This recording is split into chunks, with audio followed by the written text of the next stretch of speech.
ಒಬ್ಬ ಚಲೋ ಲಗ್ನ ಆದ, ಬಹಳ ಮೆಚ್ಚಿಕೊಂಡೆ ಲಗ್ನ ಆದ. ಎಲ್ಲ ಮೊದಲು ಕಂಪ್ಯೂಟರ್ದಾಗ ನೋಡಿ, ಪ್ರತ್ಯಕ್ಷ ನೋಡಿ, ಎಲ್ಲ ಅಳತೆ ಮಾಡಿ ಲಗ್ನ ಆದ.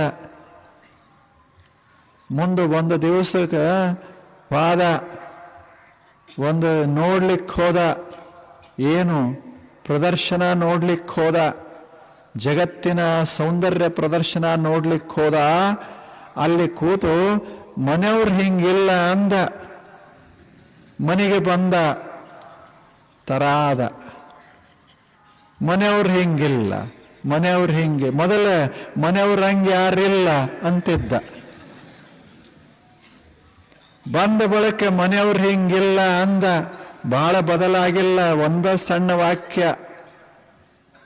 ಮನೆಯವ್ರಂಗ ಯಾರೂ ಇಲ್ಲ ಅಂದಿದ್ದ, ಮನ್ಯಾಗ ಸಂತೋಷ ತುಂಬಿತ್ತು. ನಮ್ಮ ಮನೆಯವ್ರಂಗ ಯಾರಿಲ್ಲ, ಎಷ್ಟು ಆನಂದ ಆಗಿತ್ತು. ಈಗ ನೋಡಿ ಬಂದ, ಅವ್ರಂಗ ಇವ್ರಿಲ್ಲ ಅಂದ ಅಷ್ಟ. ಅವ್ರ ಮುಖ, ಅವ್ರ ಮೈಯ, ಅವ್ರ ಬಣ್ಣ ಇವ್ರಿಗಿಲ್ಲ, ಸ್ವಲ್ಪ ಕಡಿಮೆ ಅದ ಅಂದ. ಮುಗೀತು ಅವನ ಜೀವನ. ಎಷ್ಟು ವರ್ಷ ಬದುಕಲಿ ಮನ್ಯಾಗ ಅವ ಸಮಾಧಾನ ಇಲ್ಲಿ. ಇದ್ದದ್ರಾಗ ಇವ್ರಂಗಿಲ್ಲ ಅವ್ರಂಗಿಲ್ಲ ಅಂತ ಅನ್ಕೋತ ಆರಾಮಾಗಿ ಇದ್ದಿದ್ರೆ ಎಷ್ಟು ಮಸ್ತ್ ಇತ್ತು.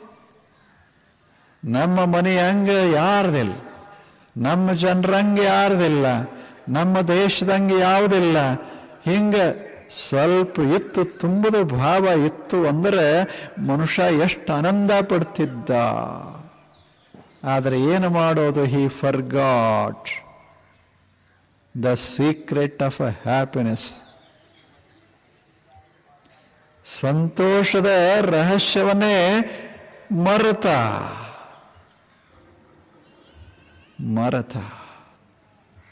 ಎಂದ ನೀವು ಮನೆಗೆ ಹೋಗ್ತೀರಲ್ಲ, ಹೋಗಿ ವಿಚಾರ ಮಾಡಿ, ನಮ್ಮ ಮನೆ ಅಂಥ ಮನೆ ಯಾವುದೂ ಇಲ್ಲ, ನಮ್ಮ ಜನರಂಥ ಜನ ಇಲ್ಲ.